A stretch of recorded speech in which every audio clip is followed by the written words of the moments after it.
Hello everyone, welcome to Kathika. आज जो मैं आपको कहानी सुनाऊंगी वो एक लड़के की है जिसका नाम था मदन। मदन जो है रोज़ जंगल में अपनी गाय को चराने के लिए लेकर जाता था।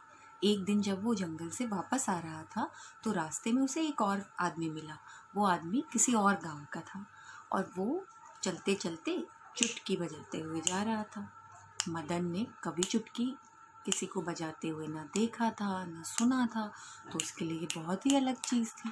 उसने उस आदमी से पूछा कि तुम ये क्या कर रहे हो। उस आदमी को लगा कि ये तो लगता है बड़ा बुद्धू है, इसे और बेवकूफ़ बनाया जा सकता है। उसने बोला, ये तो मेरी फुल्की है, मैंने इसे पाल रखा है, तुम चाहो तो मैं तुम्हें दे सकता हूँ। मदन ने कहा, हाँ मुझे ये चाहिए, तुम मेरी एक गाय है ना लिल्की, इसे रख लो और मुझे फुल्की दे दो। तो उसने कहा ठीक है। उसने मदन को कुछ 2 मिनट में चुटकी बजाना सिखा दिया और बोला, ये फुल्की हुई तुम्हारी और मैं लिल्की को लेकर जा रहा हूँ। मदन बहुत खुश हो गया और वो आदमी उस गाय को लेकर चला। अब वो घर पहुंचा। घर पहुंचकर उसने देखा कि दादाजी आराम से खाट पर सो रहे थे। तो उसने उन्हें उठाया, दादाजी दादाजी देखो मैं क्या लेके आया हूँ, फुल्की, देखो कितनी अच्छे से बजती है। दादाजी नींद में थे, उन्होंने कहा हाँ हाँ बहुत अच्छी है। फिर मदन ने कहा, देखो तो कैसे बजती है, मैं लिल्की को दे आया और उसकी जगह ये फुल्की ले आया। तो दादाजी ने कहा अच्छा, और ये तो बहुत अच्छे बज रही है, चक चक पट पट, बहुत अच्छी है।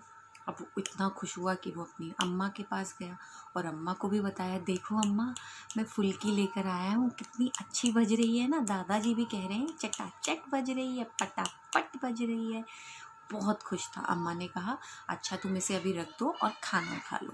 उसने कहा अम्मा मैं इसको कहाँ रखूँ।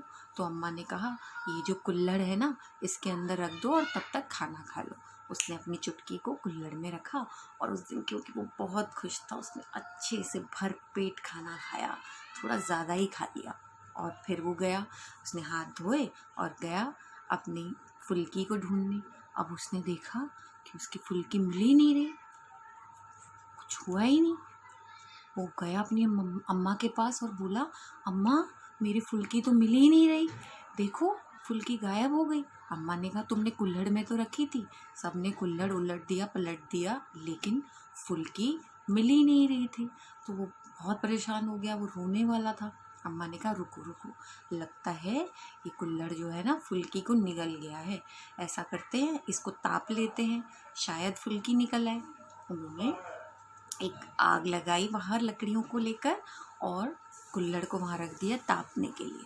जब कुल्हड़ तप रहा था और आग की जो गर्माहट है वो ज़्यादा हो गई तो मदन भी वहीं पे खड़ा था।